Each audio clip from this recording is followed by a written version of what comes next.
नमस्कार दोस्तों। क्या आपकी सैलरी आते ही कुछ दिनों में खर्च हो जाती है? क्या महीने के आखिर में आपको समझ नहीं आता कि पैसा आखिर गया कहां?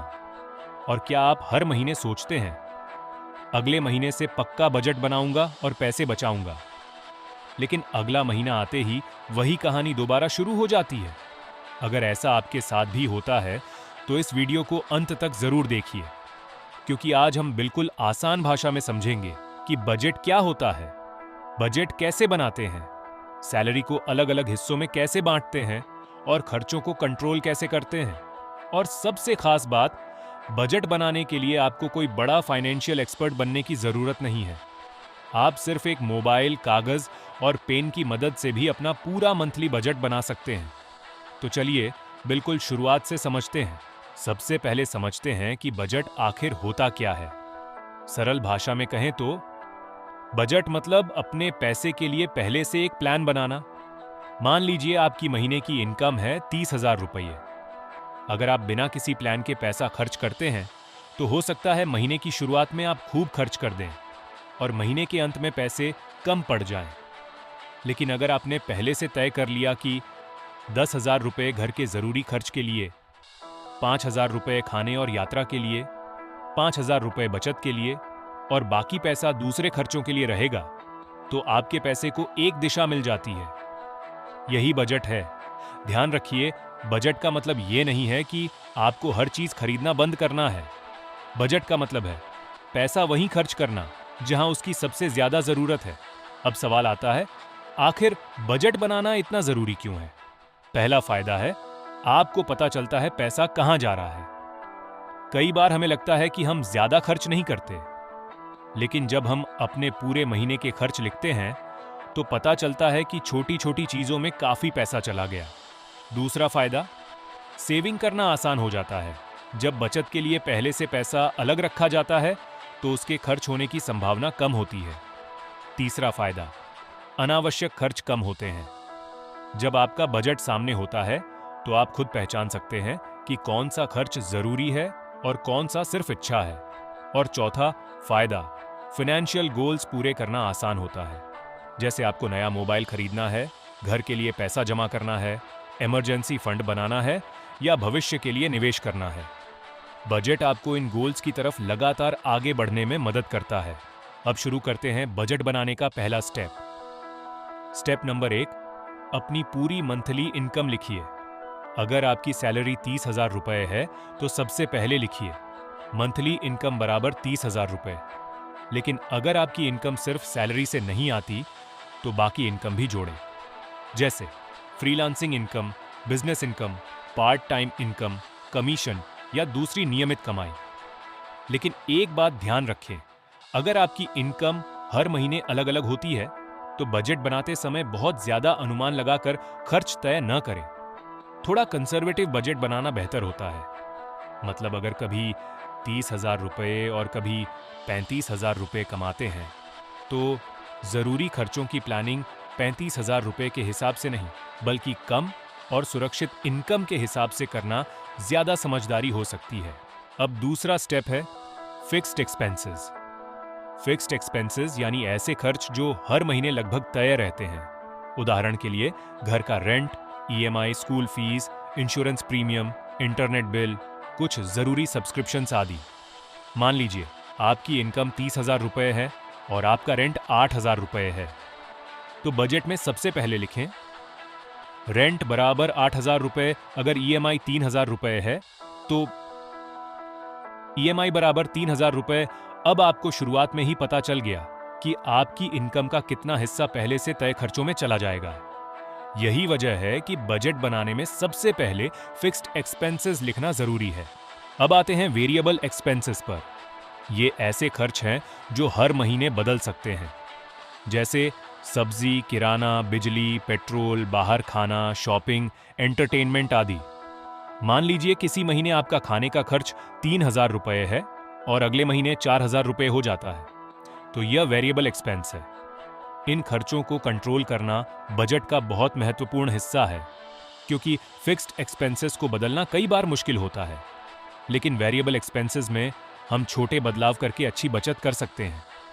उदाहरण के लिए, अगर आप हर महीने बाहर खाने पर 2,000 रुपये खर्च करते हैं और इसे 1,200 रुपये तक ले आते हैं तो 800 रुपये बच सकते हैं। छोटी बचत लग सकती है, लेकिन अगर ऐसी कई छोटी बचतें मिल जाएं, तो महीने के अंत में अच्छी रकम बच सकती है।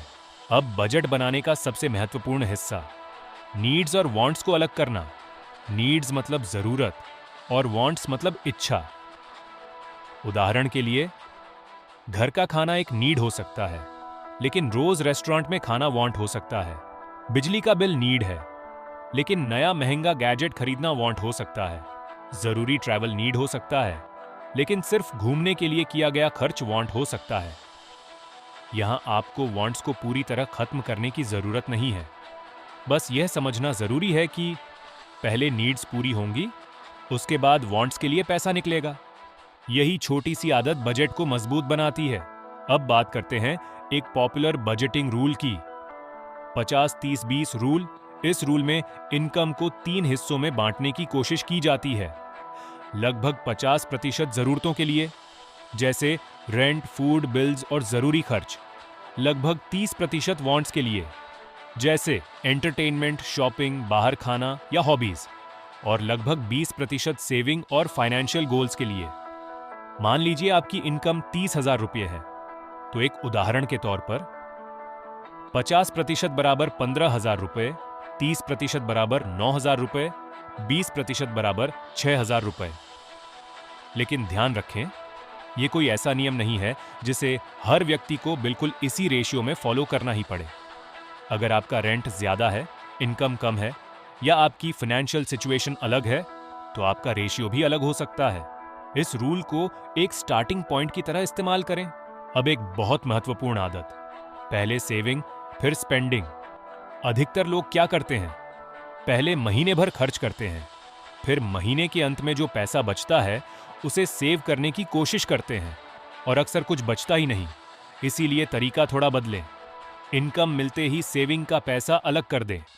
मान लीजिए आपकी इनकम 30,000 रुपये है और आपने तय किया कि आप 5,000 रुपये बचाएंगे, तो इनकम आते ही 5,000 रुपये अलग। अब आपके पास खर्च करने के लिए 25,000 रुपये हैं। इससे आपको मजबूरी में नहीं, बल्कि प्लानिंग के साथ खर्च करना पड़ेगा। बजट में एक और जरूरी हिस्सा होना चाहिए, इमरजेंसी फंड। इमरजेंसी फंड वह पैसा है जिसे अचानक आने वाली जरूरतों के लिए रखा जाता है। जैसे अचानक नौकरी चली जाए, घर में कोई बड़ा जरूरी खर्च आ जाए, जरूरी रिपेयर करनी पड़े या इनकम कुछ समय के लिए कम हो जाए। ऐसी स्थिति में अगर आपके पास कोई बचत नहीं है, तो आपको उधार या क्रेडिट कार्ड पर निर्भर होना पड़ सकता है। इसीलिए धीरे धीरे इमरजेंसी फंड बनाना शुरू करें। एकदम से बड़ी रकम जमा करना जरूरी नहीं है। आप हर महीने अपनी क्षमता के अनुसार कुछ पैसा अलग रख सकते हैं। समय के साथ यह फंड बड़ा होता जाएगा। अब आता है सबसे आसान लेकिन सबसे ज्यादा इग्नोर किया जाने वाला तरीका, हर खर्च लिखना। आपने आज 50 रुपये चाय पर खर्च किए, लिखिए। 100 रुपये पेट्रोल पर खर्च हुए, लिखिए। 300 रुपये बाहर खाना खाया, लिखिए। क्यों? क्योंकि जब आप खर्च लिखते हैं तो आपको अपनी स्पेंडिंग हैबिट्स दिखाई देने लगती है। हो सकता है आपको पता चले कि आप हर महीने छोटे छोटे खर्चों में 2,000 से 3,000 रुपये खर्च कर रहे हैं, और यही जानकारी आपके अगले बजट को बेहतर बनाने में मदद करेगी। आप नोटबुक, एक्सेल या किसी एक्सपेंस ट्रैकिंग ऐप का इस्तेमाल कर सकते हैं, लेकिन शुरुआत के लिए एक साधारण नोटबुक भी काफी है। सिर्फ मंथली बजट बनाना काफी नहीं है। एक और आसान तरीका है वीकली बजट। मान लीजिए आपने खाने और छोटे खर्चों के लिए महीने में 8,000 रुपये रखे हैं, तो आप इसे लगभग 4 हिस्सों में बांट सकते हैं, लगभग 2,000 रुपये प्रति सप्ताह। अब अगर पहले सप्ताह में ही 3,000 रुपये खर्च हो गए, तो आपको पता चल जाएगा कि अगले सप्ताह खर्च थोड़ा कम करना है। इससे महीने के आखिरी सप्ताह में पैसे खत्म होने की संभावना कम होती है। वीकली बजट खासकर उन लोगों के लिए उपयोगी हो सकता है जिन्हें महीने का पूरा पैसा एक साथ मिलने के बाद ज्यादा खर्च करने की आदत है। अब अपने मोबाइल में जाकर देखिए, आप किन किन चीजों के पैसे हर महीने दे रहे हैं। कई बार हम ऐसे सब्सक्रिप्शंस के पैसे भी देते रहते हैं जिनका इस्तेमाल बहुत कम करते हैं, जैसे streaming subscription, apps gaming subscription, cloud storage या दूसरी सर्विसेज। अगर कोई सर्विस इस्तेमाल नहीं हो रही है तो उसे कैंसिल करने पर विचार करें। मान लीजिए 3 छोटे सब्सक्रिप्शंस मिलाकर 500 रुपये महीने खर्च हो रहे हैं, तो साल में यह लगभग 6,000 रुपये हो सकते हैं। यही कारण है कि छोटे खर्चों को इग्नोर नहीं करना चाहिए। अब एक एग्जाम्पल से समझते हैं। मान लीजिए किसी व्यक्ति की मंथली इनकम है 30,000 रुपये। अब वह बजट बनाता है। मान लीजिए जरूरी खर्च 15,000 रुपये, सेविंग 5,000 रुपये, पर्सनल और एंटरटेनमेंट 4,000 रुपये, ट्रैवल और छोटे खर्च 3,000 रुपये और इमरजेंसी/अन्य जरूरत 3,000 रुपये। अब उसके पास पूरे महीने के लिए एक स्पष्ट प्लान है। लेकिन याद रखें, यह सिर्फ एग्जाम्पल है। हर व्यक्ति का रेंट, फैमिली साइज, इनकम और जरूरतें अलग होती हैं। इसलिए किसी दूसरे व्यक्ति का बजट बिल्कुल कॉपी करने के बजाय अपना बजट अपनी परिस्थितियों के हिसाब से बनाएं। अब जानते हैं बजट बनाते समय होने वाली 5 बड़ी गलतियों के बारे में। गलती नंबर 1, ऐसा बजट बनाना जिसे फॉलो करना ही मुश्किल हो। गलती नंबर 2, हर छोटे खर्च को इग्नोर करना। गलती नंबर 3, सेविंग को महीने के अंत के लिए छोड़ देना। गलती नंबर 4, बजट बनाने के बाद उसे चेक न करना। गलती नंबर 5, दूसरों का बजट देखकर अपना बजट बनाना। आपका बजट आपकी इनकम और आपकी जरूरतों के हिसाब से होना चाहिए। बजट एक बार बनाकर हमेशा के लिए छोड़ देने वाली चीज नहीं है। हर महीने के अंत में 10 से 15 मिनट निकालिए और खुद से 3 सवाल पूछिए। पहला, मैंने कहां ज्यादा खर्च किया? दूसरा, कहां पैसे बचाए? तीसरा, अगले महीने क्या सुधार कर सकता हूं? अगर आपने इस महीने 5,000 रुपये बचाने का लक्ष्य रखा था लेकिन सिर्फ 3,000 रुपये बचा पाए, तो खुद को फेल मत समझिए। देखिए कि बाकी 2,000 रुपये कहां खर्च हुए। फिर अगले महीने उसी जगह सुधार की कोशिश करें। बजट का उद्देश्य परफेक्ट बनना नहीं है। बजट का उद्देश्य हर महीने थोड़ा बेहतर होना है। तो दोस्तों, आज हमने सीखा कि बजट कैसे बनाया जाता है।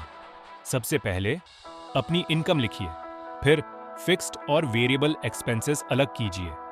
उसके बाद नीड्स और वांट्स को पहचानिए। सेविंग के लिए पैसा अलग रखिए। इमरजेंसी फंड बनाइए। अपने खर्च ट्रैक कीजिए। वीकली बजट बनाइए और हर महीने अपने बजट का रिव्यू कीजिए। याद रखिए, कमाई ज्यादा होना ही फाइनेंशियल सक्सेस नहीं है। आप अपनी कमाई को कितना समझदारी से मैनेज करते हैं, यह भी बहुत महत्वपूर्ण है। अगर आपकी इनकम अभी कम है, तब भी बजट बनाना शुरू कीजिए, क्योंकि अच्छी फाइनेंशियल हैबिट्स के लिए बड़ी इनकम का इंतजार करने की जरूरत नहीं है। आज ही एक कागज निकालिए और अपनी मंथली इनकम लिखिए। फिर उसके सामने अपने सारे खर्च लिखिए। हो सकता है आपका पहला बजट परफेक्ट ना हो, लेकिन वही पहला कदम आपको अपने पैसे पर बेहतर कंट्रोल देना शुरू कर सकता है। अगर आपको यह वीडियो हेल्पफुल लगा हो तो लाइक जरूर करें, चैनल को सब्सक्राइब करें और इस वीडियो को उस व्यक्ति के साथ शेयर करें जिसे अपने पैसे मैनेज करने में परेशानी होती है। और कमेंट में लिखिए, मेरा बजट आज से शुरू। मिलते हैं अगली वीडियो में। धन्यवाद।